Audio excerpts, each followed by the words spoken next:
შენ დარგე შენი ხე. ლამაზად გაფორმებულ რუქაზე საქართველო ყველას ამწვანებული გვეჩვენება. რეალობა გასხვავებულია. ჩვენ გვინდათ დაგანახოთ ეს რეალობა. 2012-2013 წლებში ტყის საფარი 5.6%-ით შემცირდა. 2013-2014 წლებში კი 18.4%-ით. ზოგი თვალს ხუჭავს ამაზე, ხედავს მთებზე ამწვანებულ ტყეს და თვლის, რომ მასთან ყველაფერი კარგადაა. სამცხე-ჯავახეთში წიწვოვნებში ჩატარებული კვლევის თანახმად ტყის 26,000 ჰექტარიდან 23,000 დაავადებული აღმოჩნდა.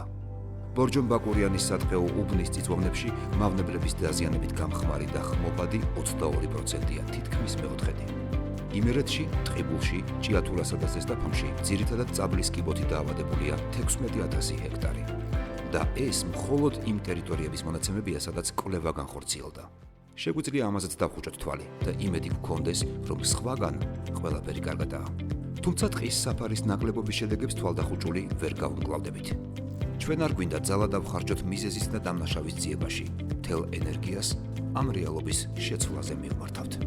სამწუხაროდ, ინფორმაციის და გამოცდილების ნაკლებობა საქართველოში განაშენიანების არასწორი მეთოდების არსებობას იწვევს. მოსახლეობა ხშირად რგავს ძვირად ღირებულ ნერგებს გარემოს სრული უგულებელყოფით.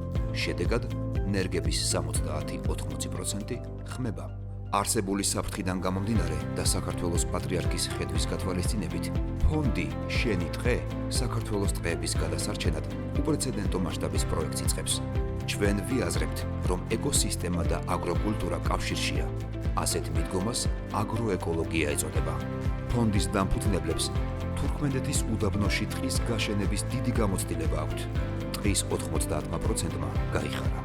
მთელი საქართველოს მასშტაბით სხვადასხვა კლიმატურ ზონაში აშენდება 30 მეტეოსადგური. თითოეული სადგური 50 კილომეტრის რადიუსში შეისწავლის ნიადაგებს, წყლის, მცენარეების და ჰაერის მდგომარეობას.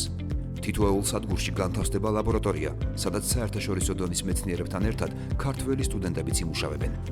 აშენდება სათბურები და სანერგე-მეურნეობა. სადგურებზე მოწვეული მსოფლიოს წამყვანი უნივერსიტეტების მეცნიერების მიერ ჩატარებული სამეცნიერო კვლევის პროცესში დადგინდება, რამ გამოიწვია ხეების დაავადებები და როგორ შეიძლება მათი მკურნალობა. სპეციალურ სადგურებში ისეთი სასოფლო-სამეურნეო კულტურების დადგენა მოხდება, რომლებიც იმ ტერიტორიაზე არსებულ კლიმატს და ნიადაგს კარგად მოერგება და ფერმერისთვის მომგებიანი იქნება. მომდევნო ეტაპებზე ნერგები და ჩითილები ადაპტაციისთვის გადაირგვება საექსპერიმენტო მიწის ნაკვეთებზე. საექსპერიმენტო მიწებზე გადარჩენილი ნერგები, რომლებიც გაუძლებენ არსებულ კლიმატს და ნიადაგის პირობებს, ახლო მდებარე ტყეებში გადაირგვება. სადგურის ტერიტორიაზე ასევე განთავსებული იქნება პოლიგონი, სადაც ჩატარდება ექსპერიმენტები ბიოგაზის და სუფთა ელექტროენერგიის მისაღებად. ჩვენ გვყავს პროფესორების, ინჟინრების, ქართველი და ებრაელი ფინანსური მრჩევლების გუნდი მოწინავე ტექნოლოგიებით, რაც ხარისხის და გრძელვადიანი შედეგების გარანტიაა. ჩვენთან ხართ?